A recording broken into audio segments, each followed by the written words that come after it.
Personne ne viendra t'aider, personne ne le fera à ta place. Ton futur dépend des actions que tu vas mener chaque jour. C'est bon, j'ai retenu ton attention. Alors, c'est peut-être choquant ce que je viens de te dire, mais c'est vrai. Personne ne te dira, lâche ton téléphone, ouvre un livre. Lâche ton téléphone, va courir un petit peu, va faire du sport. Personne ne te dira, va au travail. Personne ne te dira, mange bien, mange plus sainement, prends soin de toi physiquement, moralement, intellectuellement. Si toi-même, tu n'en as pas conscience. Alors oui, tu me diras, il y a les personnes de ton entourage proche qui te diront, oui, vas-y, fais-le. Mais si tu n'en as pas conscience toi-même, et si tu ne sais pas pourquoi tu le fais, sache que tu vas le faire une, deux fois après, voilà, tu vas envoyer valser tout le reste. Tu es ta propre motivation. Mais il te faut une discipline pour tenir sur la durée.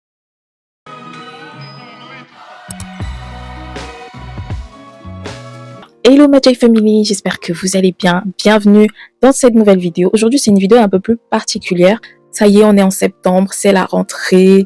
On reprend vos travail ou pas. On revient de vacances.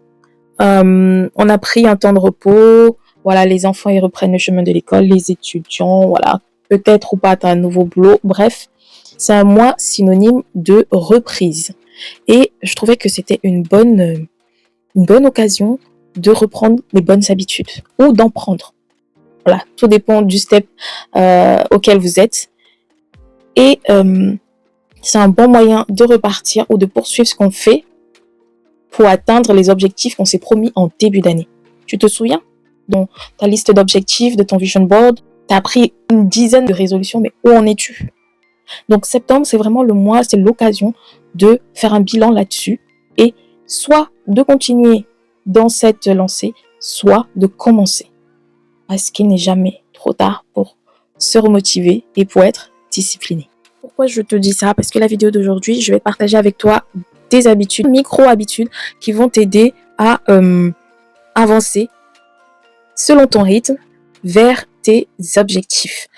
Cette vidéo est basée sur la règle des 1% que j'ai pris dans le livre Atomic Habits de James Clear, qui est que chaque effort, aussi petit soit-il, que l'on fait, c'est-à-dire 1% d'effort qu'on fait chaque jour, nous conduit vers notre objectif final. Vaut mieux faire 1% chaque jour que de faire 90% aujourd'hui et la semaine prochaine, tu lâches tout. C'est la seule règle qui fonctionne avec moi. Dans le sens que je suis quelqu'un de très motivé, mais c'est la discipline qui me fait défaut. Et cette règle-là, je trouve qu'elle est parfaite pour moi parce que ça me permet de tenir sur la durée sans pour autant me démotiver. Donc, chaque effort que tu feras au quotidien va te mener vers ton objectif final. Et il faut savoir aussi que chaque effort que tu ne fais pas te rapproche vers ton échec. C'est bien de le savoir aussi. Je pense que le fait de savoir que chaque effort, les 1% que tu ne feras pas, te rapprochera aussi vers ton échec. Ça m'impacte. Toi, je sais pas, dis-moi si voilà, ça te fait le même effet, mais ça m'impacte également. Bon, assez de blabla, on va passer au vif du sujet. Première habitude. Se lever tôt. Quand je dis se lever tôt, ce n'est pas pour se lever à 4h30, à 3h30. Voilà, tu fais des pompes, tu fais des trucs, tu fais 4 heures de sport. Non. Tu te lèves quelques minutes avant ton heure habituelle. Donc, je ne peux pas te dire tous les jours, lève-toi à telle heure pour voilà, pour ça. Ça peut être difficile pour toi. Juste ton heure de réveil. Si chaque jour tu te lèves à ton réveil, il est à 7h du matin, essaye de mettre 10 minutes plus tôt pour commencer. 6h50. En 10 minutes, tu as le temps. Soit de te lever tout doucement, soit d'aller dans la salle de bain. Mais peu importe ce que tu vas faire, soit de boire de l'eau, soit d'écrire, soit de prier. Peu importe, mais tu as 10 minutes d'avance. Déjà, c'est énorme, 10 minutes. Le temps de prendre le rythme, le temps que ça devienne une habitude, tu peux rajouter 5 minutes après. 15 minutes d'avance. On commence à être bien, tu vois. Et c'est moins difficile de se dire, voilà, je me lève tôt tous les jours à 5h. Non. On y va crescendo. Après, le maximum, ça peut être 30 minutes.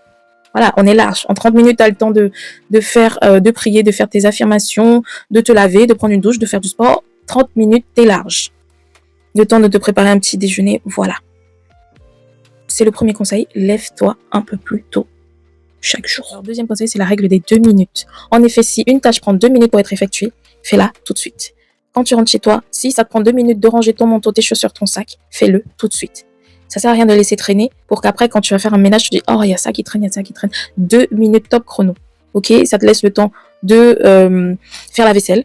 Ça te laisse le temps de ranger ce qui traîne dans la maison. Ça te laisse le temps de trier le linge. Ça te laisse le temps de vider la poubelle. Bref, 2 minutes. Si une tâche te prend 2 minutes, fais-le tout de suite. Ensuite, on va passer à la troisième règle qui est de faire une chose à la fois.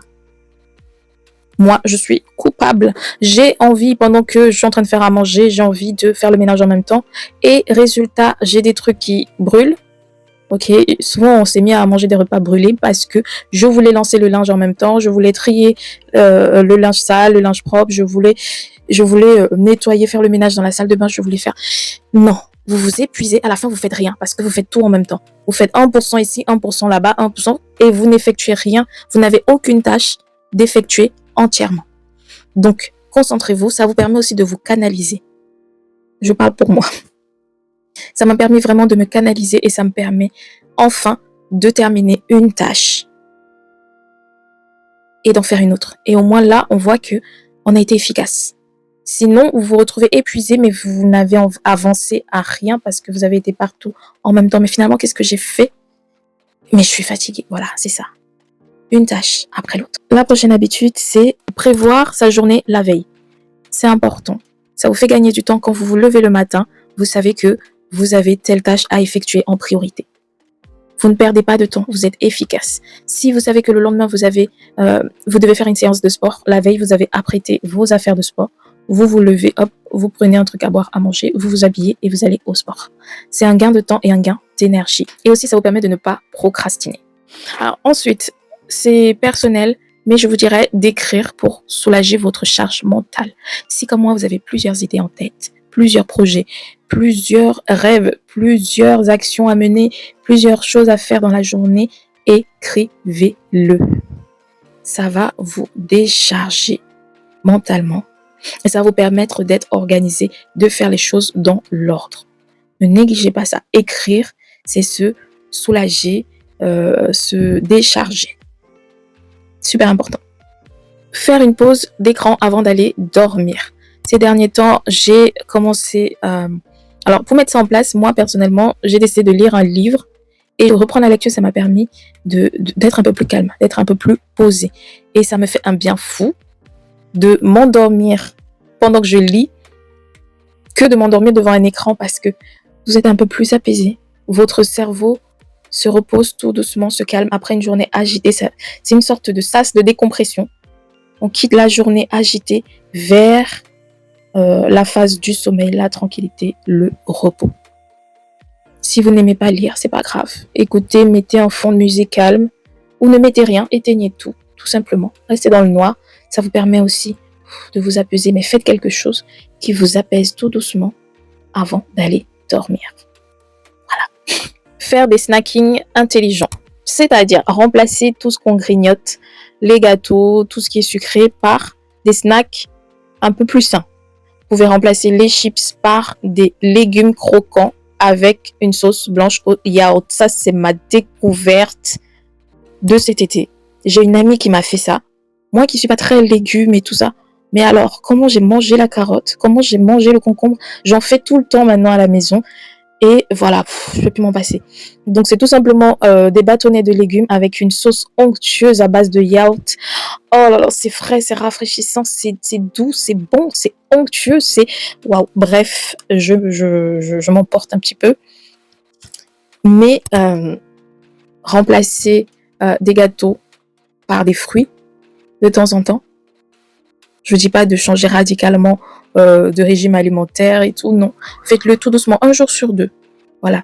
Que ce ne soit pas une punition pour vous, que ce soit agréable, que ce soit une transition tranquille, toute douce. Voilà.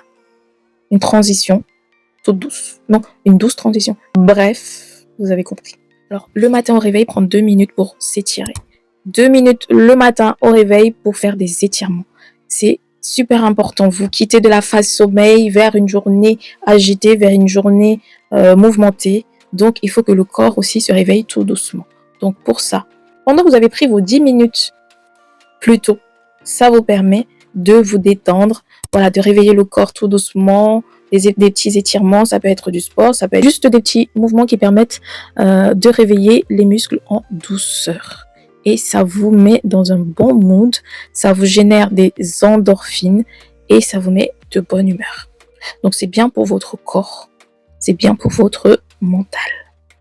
Ensuite, je dirais également lire une page par jour. Ça permet d'apprendre de nouveaux mots, ça permet de s'instruire, ça permet d'acquérir de nouvelles connaissances, ça permet de faire travailler ses méninges. Ok, voilà, à chaque fois on est sur les téléphones, on scrolle beaucoup, on voit plus, on apprend, hein. Parfois on apprend quand on scrolle, mais tellement on scrolle rapidement, on n'a pas le temps d'analyser l'information, de la saisir et de l'ancrer dans notre cerveau. Alors que lire, ça prend du temps. Le cerveau, il prend le temps de lire, de réfléchir, le mettre en ordre, comprendre. Et là, ça lui donne le temps d'intégrer l'information. C'est important. Lis une page par jour. C'est pas beaucoup, hein, juste une page. Trier son feed, son contenu, faire attention à ce qu'on regarde. C'est important. Si vous suivez des personnes sur vos réseaux sociaux qui vous créent du stress, qui vous créent de l'anxiété, qui font en sorte que vous vous sentiez mal dans votre peau, qui vous frustrent, arrêtez de les suivre tout simplement. Ok ? Vous devez faire attention à ce que vous consommez comme contenu et vous devez faire attention à ce que vous regardez. Alors, ensuite, je dirais prendre du temps pour soi. C'est important. Que ce soit 1 heure, que ce soit une journée, que ce soit une semaine, peu importe, que ce soit 10 minutes. Mais pendant ces 10 minutes-là, vous faites quelque chose qui vous plaise. Que ce soit beauté physique ou beauté mentale, c'est important. Ne négligez pas ça parce que ça vous permet de garder un équilibre mental. Si vous êtes trop épuisé par la vie quotidienne et que vous n'avez pas assez de bonheur personnel, de choses qui vous font du bien, vous allez créer un déséquilibre mental. Et si vous n'avez pas le mental, vous allez craquer. Donc, prenez du temps pour vous et surtout ne culpabilisez pas. Pour aider les autres, il faut d'abord prendre soin de soi. C'est important parce que si vous n'allez pas bien, vous n'allez pas pouvoir aider qui que ce soit. Donc, prenez soin de vous. C'est important. Prenez enfin du temps pour vous faire plaisir. C'est important pour votre équilibre personnel. Je pourrais vous faire une partie 2 si ça vous intéresse. N'hésitez pas à me dire ça en commentaire. Voilà, je pense que j'ai énuméré pas mal de micro-habitudes qui vont vous changer la vie. Parce que moi, ça me change la vie au quotidien. Alors, vous n'êtes pas obligé de faire toutes ces micro-habitudes en même temps. Choisissez celles qui vous correspondent. C'est le plus important. Que vous soyez à l'aise. Dites-vous que chaque effort que vous faites vous conduise à votre objectif final. Rien que 1% par jour, c'est énorme. Le but, c'est d'être à l'aise et de pouvoir le faire sur une longue durée et d'être discipliné. J'espère que cette vidéo vous a plu. Si c'est le cas, n'hésitez pas à vous abonner, à partager, à liker. Et si vous n'avez rien à dire, mettez-moi des petits cœurs bleus dans les commentaires. Ça me donne envie de faire plein d'autres vidéos de ce type. Quant à moi, je vous dis à bientôt pour une nouvelle vidéo. Bisous!